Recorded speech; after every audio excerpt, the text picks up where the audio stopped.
contemporáneo, unos 50 años antes, pero de todos modos su música se escuchaba en todas partes en esa área, y muy probablemente Fray Luis de León y San Juan de la Cruz escucharon y tenían conocimiento de estas músicas. Entonces voy a iniciar, como vamos a hacer una lectura sobre el Cantar de los Cantares, vamos a hacer una pieza que habla del mundo pastoril. Esta pieza se llama Ay triste que vengo.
Nosotros vamos a hablar un poco sobre el Cantar de los Cantares. Como ustedes saben, es el inicio, de alguna manera, las raíces de la mística occidental.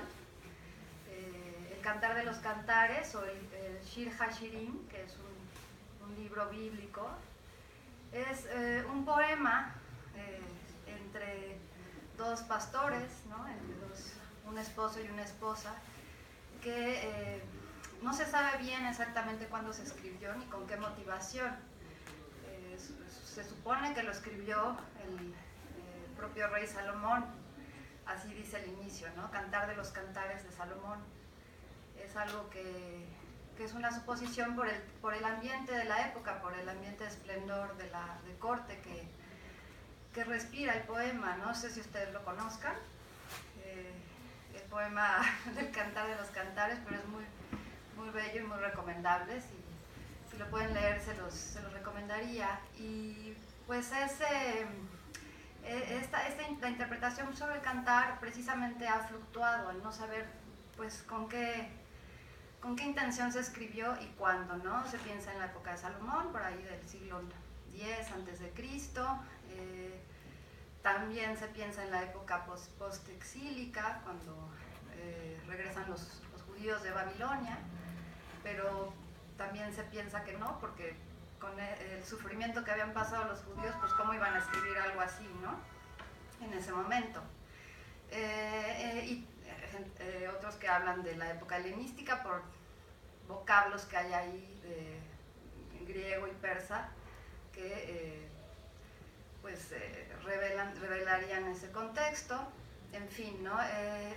Este texto pues al final fue incluido en el canon de la Biblia hebrea en el sínodo de Yavne, es el sínodo del año 90, cuando los rabinos deciden cerrar ya pues el canon, ¿no? Del Tanaj de la Biblia hebrea, que incluye a los profetas, a los Ketubim, que son los hagiógrafos o escritos, que incluyen el Cantar de los Cantares, como otros libros de tipo sapiencial. Ustedes saben, es otro género bíblico, la literatura sapiencial, pues habla de la sabiduría y tiene pues unas características que van más hacia lo universal, ¿no? Más que hacia lo profético y nacionalista, que es la profecía. Pues la literatura sapiencial, como el libro de Proverbios, Eclesiastés, Eclesiástico, va en esta línea en conexión con otras culturas, ¿no? Maneja temas más universales, más de sabiduría atemporal y que trascienden, ¿no? Ese es el Cantar de los Cantares.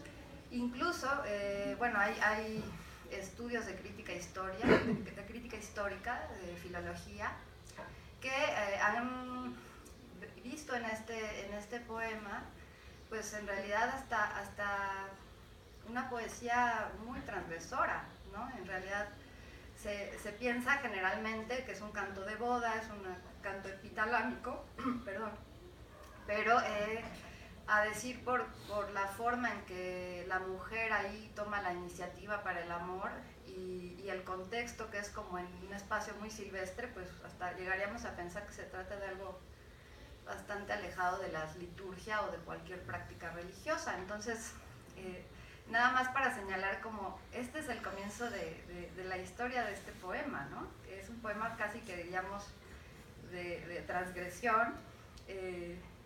Y bueno, una vez que los rabinos deciden incluir este texto en el canon, pues se vuelve ya un texto alegórico, ¿no? Que va a representar las relaciones entre Israel el pueblo de Israel y Yahvé, y entonces se va a entender de esa manera, de forma alegórica.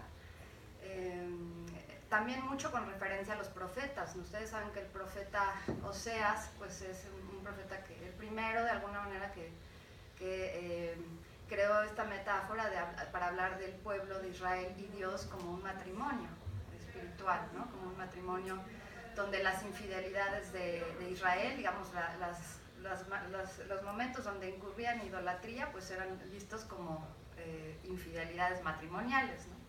Y cuando regresaba, digamos, la esposa arrepentida, pues era también el momento donde el pueblo se arrepentía y pedía perdón, ¿no?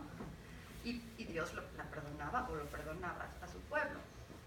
Entonces esta alegoría, que ya está en el origen de la historia de la interpretación del cantar y que es creada por los rabinos, pues va a ser seguida por los primeros exégetas cristianos de este texto, ya con orígenes de Alejandría.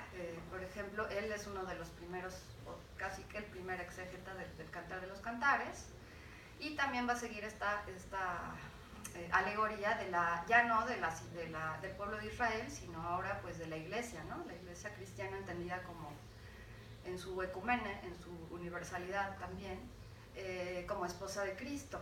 Eso también pues es parte de la doctrina eclesiástica, ¿no? Y pues llegando ya a la Edad Media, bueno, también San Agustín hablará de esta relación matrimonial de Dios con sus fieles, con la iglesia y con cada alma, pero de una forma muy general. Este desarrollo místico, propiamente místico, de Cantar de los Cantares visto como un itinerario espiritual, va a darse hasta la Edad Media, ¿no? Tenemos como figuras pues muy representativas a Bernardo de Claraval y sobre todo Guillermo de Santiagrí. No sé si ustedes han escuchado de estos personajes.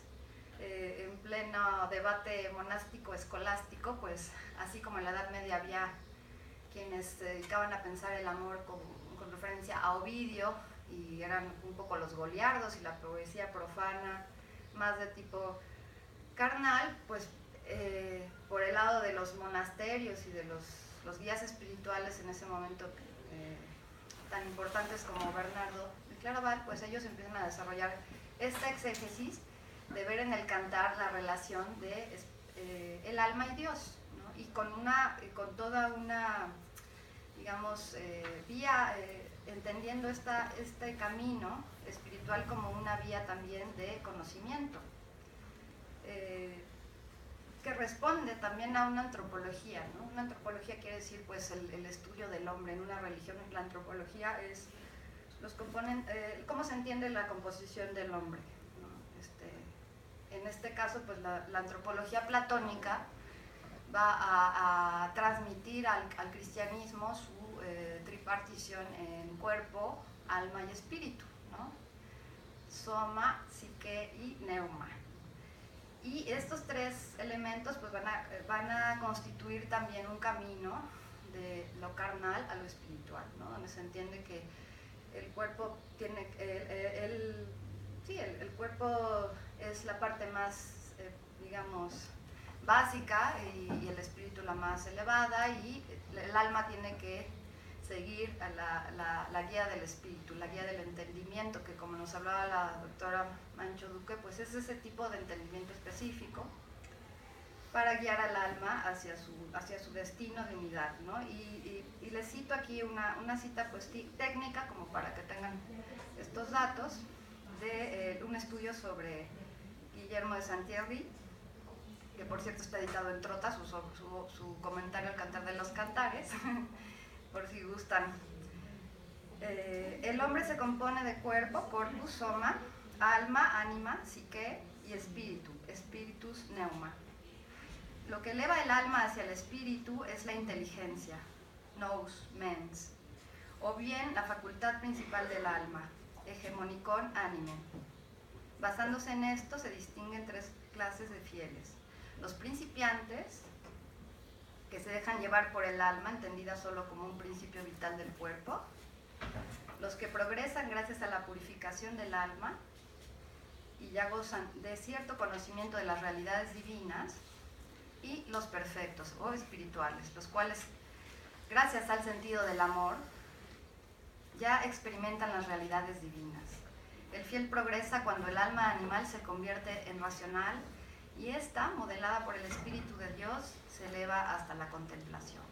Entonces, esto nuevamente es lo que nos decía la doctora Mancho Duque: el amor y el conocimiento están unidos, ¿no? No es una cuestión irracional de amar, ir hacia Dios solamente por amor, sino por una guía de ascética, ¿no? De sujetar los sentidos y ir hacia una luz de entendimiento también, no solamente de amor. Y pues precisamente es el tema que ahora nos ocupa, pues es saber qué tipo de exégesis es la que realizó Fray Luis de León y qué tipo de exégesis del Cantar de los Cantares realizó San Juan de la Cruz.